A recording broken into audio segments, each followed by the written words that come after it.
quand même privilégié. Ben, moi, je me trouve privilégié de pouvoir m'assembler avec vous autres, même si c'est virtuellement, parce que c'est quand même difficile d'être éloigné et d'être isolé. Je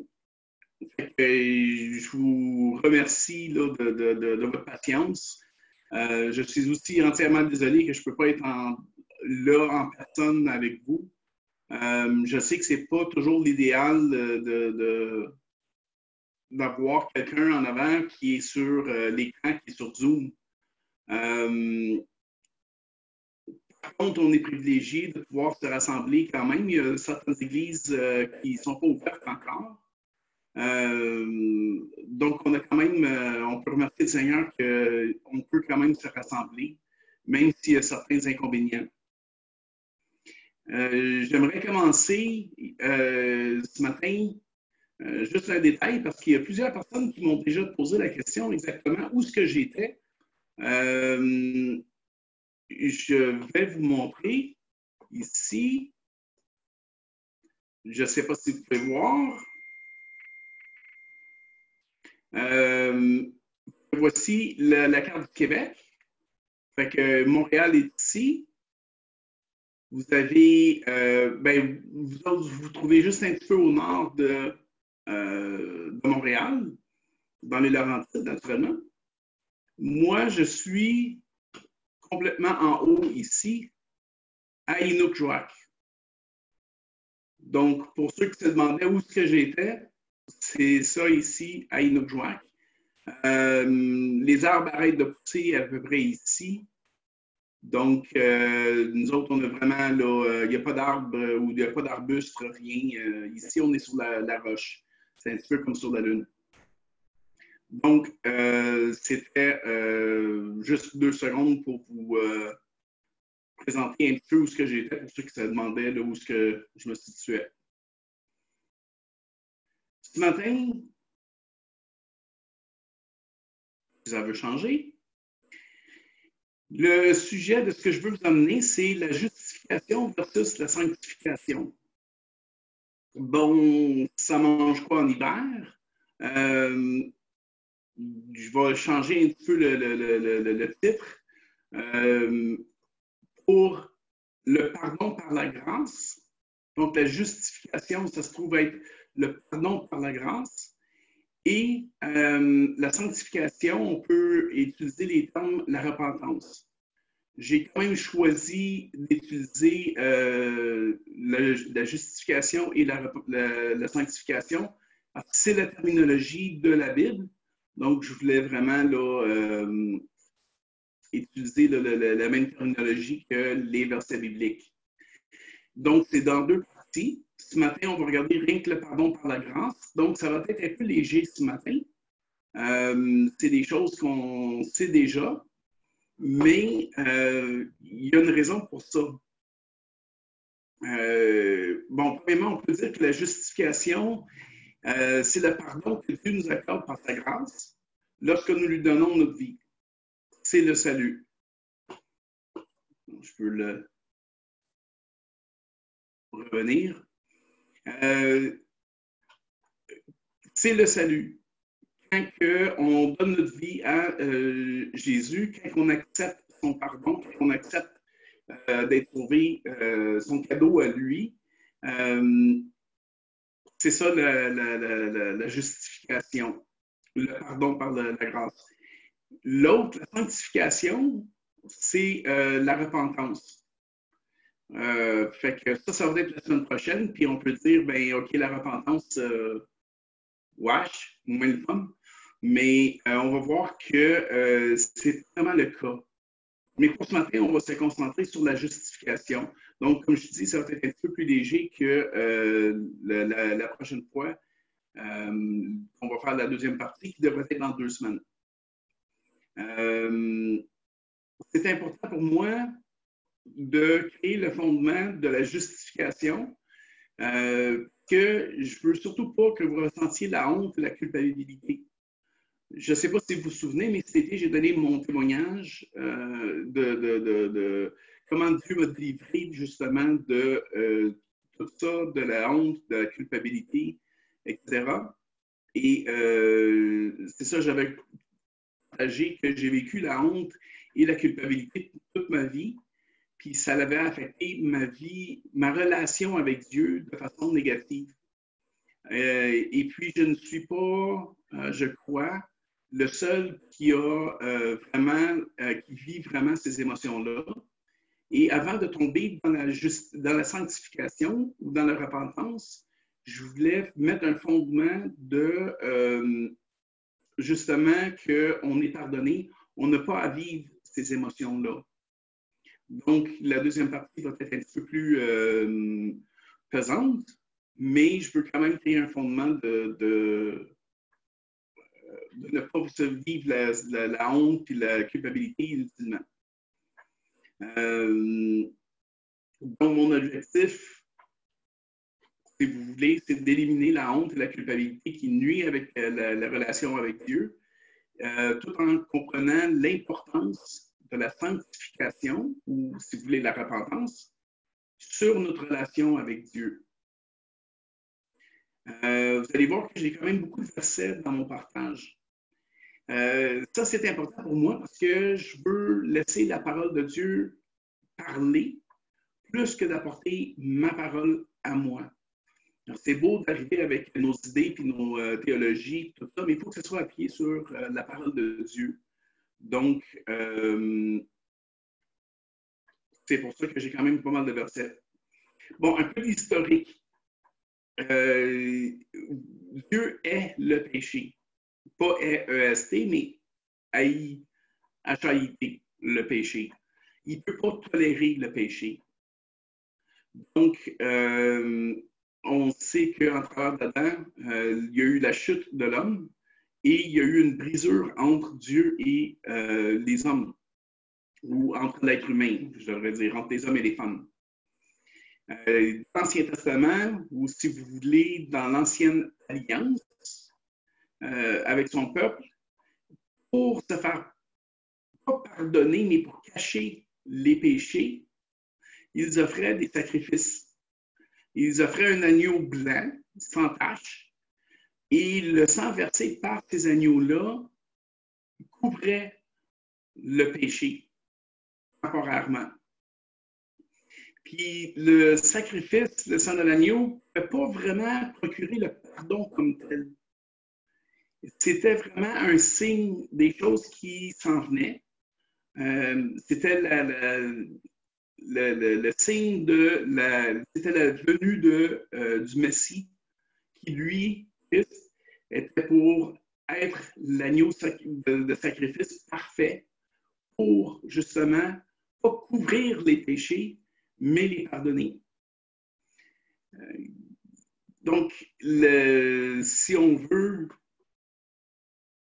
je vais juste...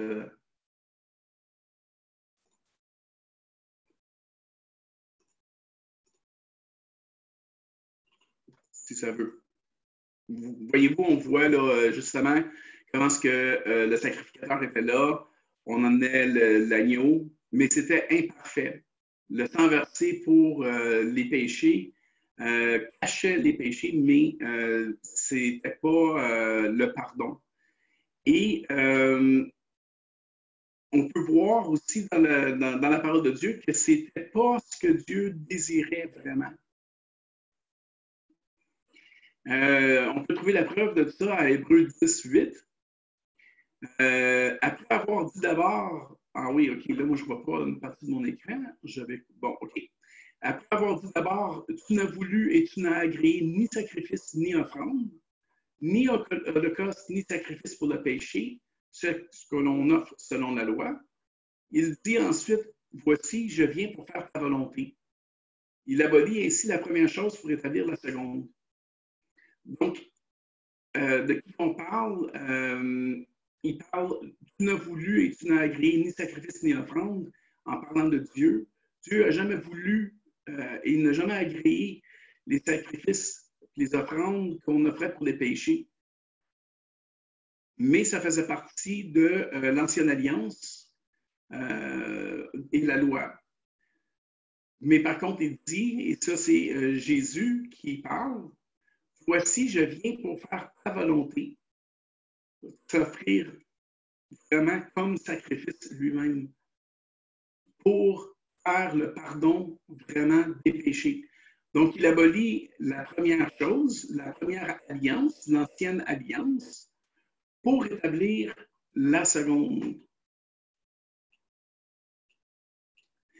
Ésaïe, le prophète, l'avait déjà aussi annoncé, lui. Dans Ésaïe 53, lors de l'ancienne alliance, il avait annoncé la venue de la nouvelle alliance, il avait annoncé la venue du Messie. Qui a cru à ce que nous était annoncé? Qui a reconnu le bras de l'Éternel? Il s'est élevé devant lui comme une faible plante, comme un rejeton qui sort d'une terre desséchée. Là, il parle de Jésus ici qui était pour venir.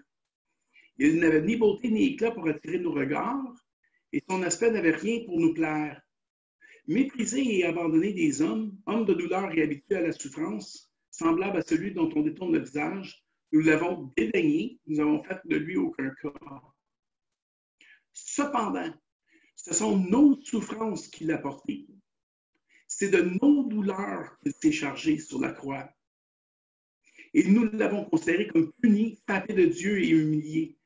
Mais il était blessé pour nos péchés, brisé pour nos iniquités.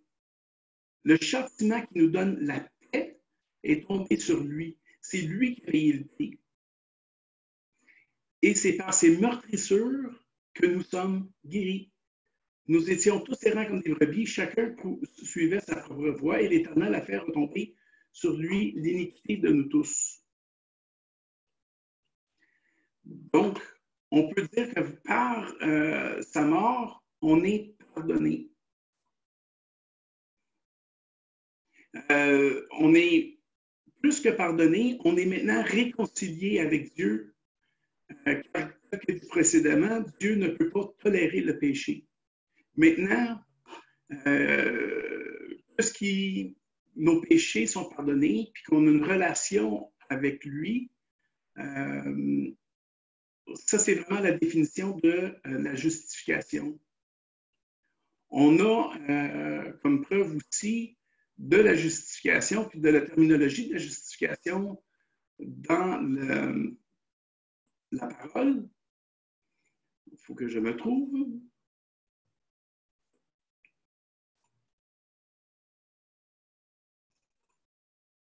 Romains 3, 23 et Romains 3, 30. Tous sont péchés, ils sont privés de la gloire de Dieu. Et ils sont gratuitement justifiés par sa grâce, par le moyen de la rédemption qui est en Jésus-Christ. Donc, on est justifié ici. On n'a plus besoin d'avoir peur d'approcher Dieu, de s'approcher de son trône, parce qu'effectivement, on est justifié par la mort de Christ. Puis, le verset 30, puisqu'il y a un seul Dieu qui justifiera par la foi les circoncis et par la foi les incirconcis. Bon, je ne rentrerai pas dans la circoncision. Hébreux 4, 16. Maintenant qu'on est réconcilié avec lui, maintenant qu'on est justifié par lui, Hébreux, l'apôtre Paul nous dit que nous pouvons, approchons-nous donc avec assurance du trône de la grâce, afin d'obtenir miséricorde et de trouver grâce, pour être secourus dans nos besoins. Il y a beaucoup de choses là-dedans, je trouve, personnellement. C'est qu'on peut s'approcher de Dieu avec assurance afin d'obtenir miséricorde et de trouver sa grâce. Donc, la question de la honte de s'approcher de Dieu, la honte, la culpabilité, c'est effacé parce qu'on est justifié, parce que Christ est mort sur la croix et il a donné sa vie comme sacrifice, comme brebis de sacrifice, qui était parfait.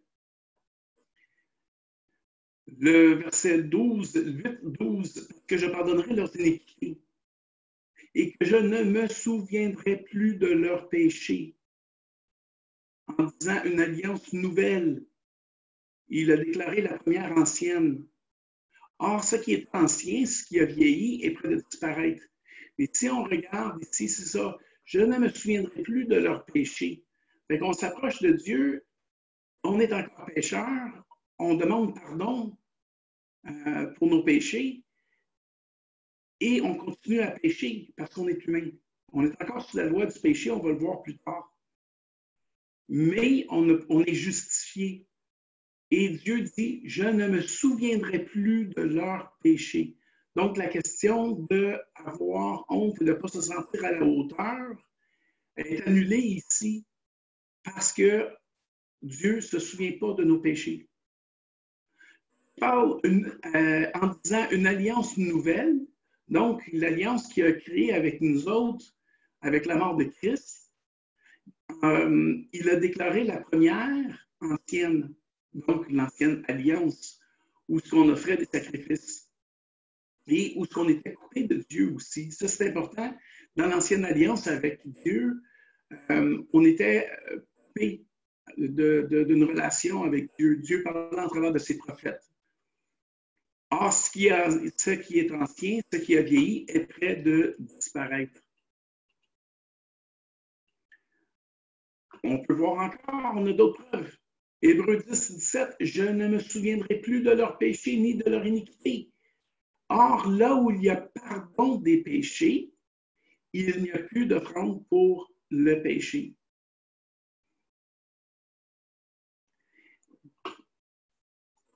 On va arrêter le partage. Donc, cette nouvelle alliance nous donne un statut légal. Jésus est mort sur la croix comme agneau de sacrifice et son sang est parfait, nous pardonne de tout péché. Maintenant, quand Dieu nous regarde, il voit que nous sommes justifiés par son Fils, pardonnés et ses enfants par adoption. Ça me fait penser au cantique lorsqu'il me regarde, il ne voit pas ce que j'étais, mais il voit Jésus. Jésus-Christ a été le sacrifice parfait pour nous pardonner nos péchés. Par le fait même, la mort de Jésus nous a réconciliés avec Dieu. Ça, c'est un autre aspect qui est excessivement important dans la nouvelle alliance. C'est que ce n'est pas juste le pardon de nos péchés, mais c'est la réconciliation avec Dieu et la possibilité de créer une relation avec lui. Et puis, je m'excuse si je me promène un petit peu, mais ça vaut la peine. Romains 5, 6 à 11, car lorsque nous étions encore sans force, Christ, au temps marqué, est mort pour des impies. À peine mourrait-on pour un juste. Quelqu'un, peut-être, mourrait-il pour un homme de bien. Mais Dieu prouve son amour envers nous en ce que lorsque nous étions encore des pécheurs, Christ est mort pour nous. À plus forte raison donc, maintenant que nous sommes justifiés par son sang, serons-nous sauvés par lui de la colère. Romains 8, 1. Si lorsque nous étions ennemis, nous avons été réconciliés, là, on voit le mot réconcilié, que la parole nous parle qu'on est réconcilié avec Dieu par la mort de son Fils. À plus forte raison, étant réconciliés, serons-nous sauvés par sa vie. Et non seulement cela, mais encore nous glorifions en Dieu par notre Seigneur Jésus-Christ.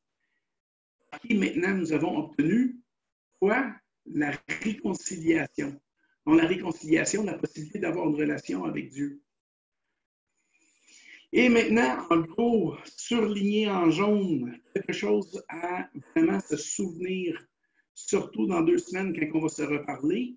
Puis on va parler de la repentance, de la sanctification, quelque chose à se souvenir vraiment. Il n'y a donc maintenant aucune condamnation pour ceux qui sont en Jésus-Christ. Ça, c'est vraiment quelque chose à se souvenir. Donc, on est maintenant capable d'entretenir une relation avec lui. On est capable d'ouvrir un dialogue avec lui. On est maintenant ses enfants. Nous pouvons maintenant approcher le trône de Dieu avec assurance, comme on a vu dans le verset tantôt, et il nous promet la paix que lui seul peut donner. Fait que oui, effectivement, un autre verset, parce que je les aime. Étant donc justifiés par la foi, nous avons la paix avec Dieu par notre Seigneur Jésus-Christ. Donc, ce n'est pas moi qui l'avance comme tel, c'est la parole de Dieu qui le dit. On est justifié par la foi et à cause de ça, on a la paix avec notre Seigneur Jésus-Christ. Bon, ce qu'on vient de voir, c'est vraiment le plan du salut. Okay? Je vous ai dit que ce matin, c'était pour être léger. Nous sommes pécheurs, mais Christ est venu mourir sur la croix pour payer le prix de notre pardon. Il nous a justifiés aux yeux de Dieu. Ce qu'on peut définir de tout ceci est que le pardon de nos péchés est un don gratuit de Dieu. Le prix a été payé. La nouvelle alliance, okay, le nouveau deal, le nouveau contrat entre nous et Dieu est simple. Nous croyons en Dieu, nous croyons en Jésus-Christ, on lui donne nos péchés et il nous pardonne et ouvre une relation avec lui. On peut voir que c'est vraiment, il n'y a pas grand-chose que nous autres on contribue à cette alliance-là, c'est vraiment un don gratuit de Dieu. Et il nous pardonne et ouvre une relation avec lui. Il n'y a rien qu'on peut faire pour se justifier. Et nous sommes pécheurs, car tous ont péché et sont privés de la gloire de Dieu. Un autre point important de la justification, c'est que c'est un événement qui est ponctuel, contrairement à la sanctification qu'on va voir là, dans 2 semaines. La justification, c'est un point dans le temps. C'est le moment où on donne notre vie à Christ. C'est au moment où on lui dit qu'on croit en lui, qu'on accepte son cadeau gratuit. C'est vraiment un moment spécifique en temps et c'est fait une fois pour toujours. On est pardonné une fois pour toutes. La parole nous dit ailleurs, nul ne nous ravira de sa main. Bon, maintenant qu'on a passé par la justification, puis qu'on est sauvé une fois pour toutes, sommes-nous parfaits? Est-ce qu'on est parfait maintenant? Bien sûr que non. À cette étape-ci, nous ne sommes que des pécheurs pardonnés. Et pour ceux qui ont donné leur témoignage, qui témoignent, qui évangélisent, lorsqu'on témoigne aux gens, les gens s'attendent un petit peu ou ont l'impression que nous sommes parfaits. On est des chrétiens, on leur annonce l'Évangile et ils nous voient sous un nouvel œil comme quoi qu'on est parfait. Ils nous observent, puis quand on tombe ou qu'on commet un péché visible, ils se disent « Ah, il n'est pas mieux que nous autres. » Ouais, non, on n'est pas, on est des pécheurs pardonnés, mais on est encore des pécheurs. Donc, c'est important d'expliquer que le salut apporte le pardon et non la perfection. Puis Paul décrit bien la situation dans Romains 7. Partage, share. Dans Romains 7, 14 à 25, nous savons en effet que la loi est spirituelle, OK? Mais moi, je suis charnel, vendu au péché. Ça, c'est l'apôtre Paul qui dit ça, là. Je suis vendu au péché, car je ne sais pas ce que je fais.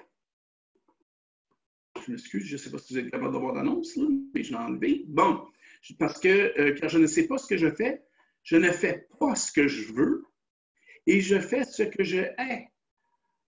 Or, si je fais ce que je ne veux pas, je reconnais par là que la loi est bonne. Et maintenant, ce n'est plus moi qui le fais, mais c'est le péché qui habite en moi. On va voir ce verset-là un peu plus tard, là, dans 2 semaines. Puis il dit de lui-même, ce qui est bon, je le sais, n'habite pas en moi, c'est-à-dire dans ma chair.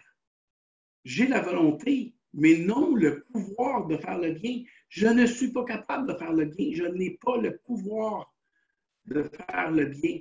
Car je ne fais pas le bien que je veux et je fais le mal que je ne veux pas.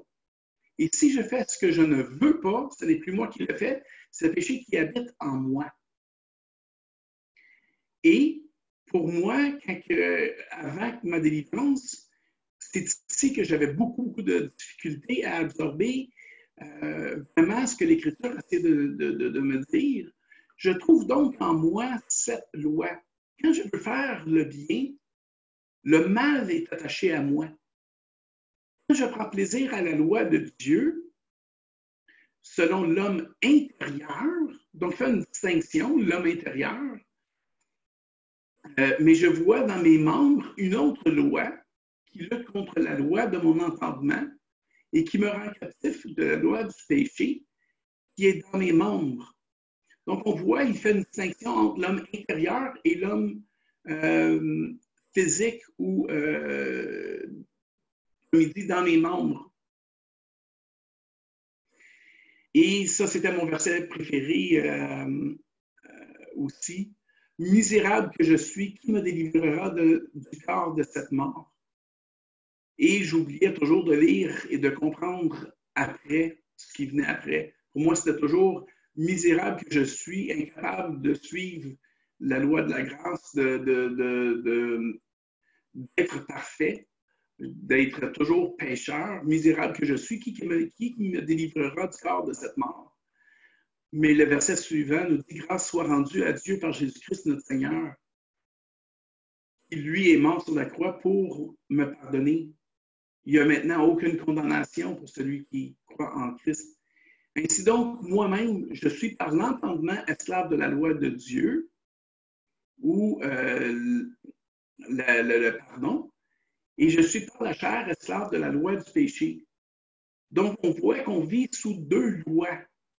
La loi de Dieu ou la justification, si vous voulez, on vit selon l'homme intérieur, la loi de la justification, mais par la chair, on est encore esclave de la loi du péché.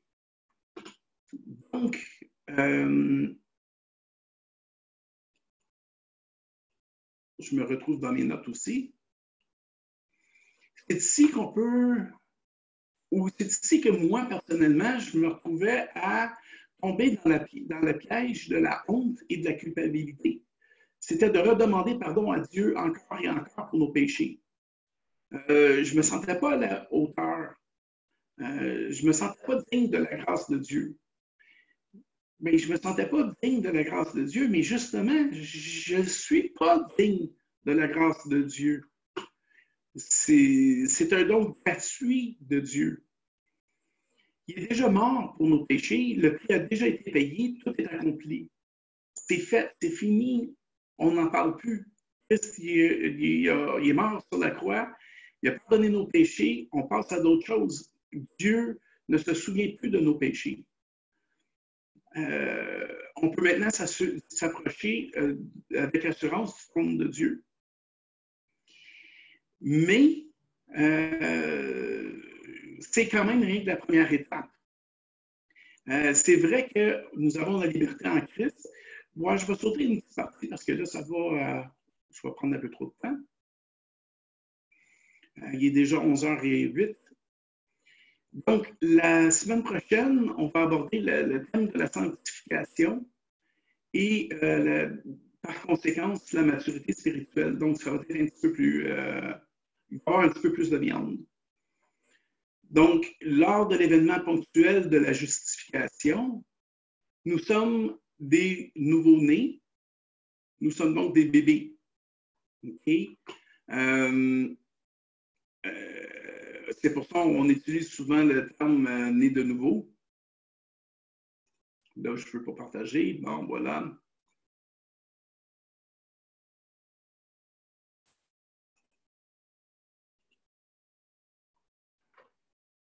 Et ça a disparu. Pourquoi? Voilà, OK, c'est beau. on est des nouveaux-nés. Mais par contre, Dieu nous a justifiés, il nous a pardonné à un si grand prix. On ne peut pas simplement continuer à vivre notre vie comme si de rien n'était et se reposer sur nos lauriers, sachant que Dieu nous a sauvés. Il a payé tellement un grand prix pour nous réconcilier afin de bâtir une relation avec nous. Donc, on lui doit de répondre et de développer cette relation, de grandir dans la foi et de devenir des enfants de Dieu matures. Donc, on voit vraiment la croissance et c'est vers ça qu'on s'en va.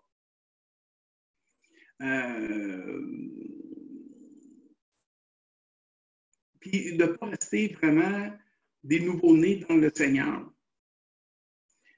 Puis c'est ce qu'on va voir, Dieu voulant, dans 2 semaines. Donc, je te remercie, Père, d'avoir envoyé ton Fils unique afin de nous racheter sans aucun lien de notre part. C'est un cadeau qui est complètement gratuit. Le sacrifice ultime a été fait et on peut venir maintenant à toi avec assurance. On n'a pas besoin de vivre la culpabilité, tu ne te souviens plus de nos péchés. C'est tellement un grand cadeau que tu nous fais. Et conséquence, par la relation qu'on est capable d'établir avec toi, on veut l'établir, on veut la faire grandir, on veut apprendre à te connaître et on veut devenir des gens matures spirituels. Je te remercie au nom de ton Fils Jésus. Amen. Donc, je vous remercie de m'avoir entendu. Et encore une fois, je m'excuse si je ne suis pas en personne.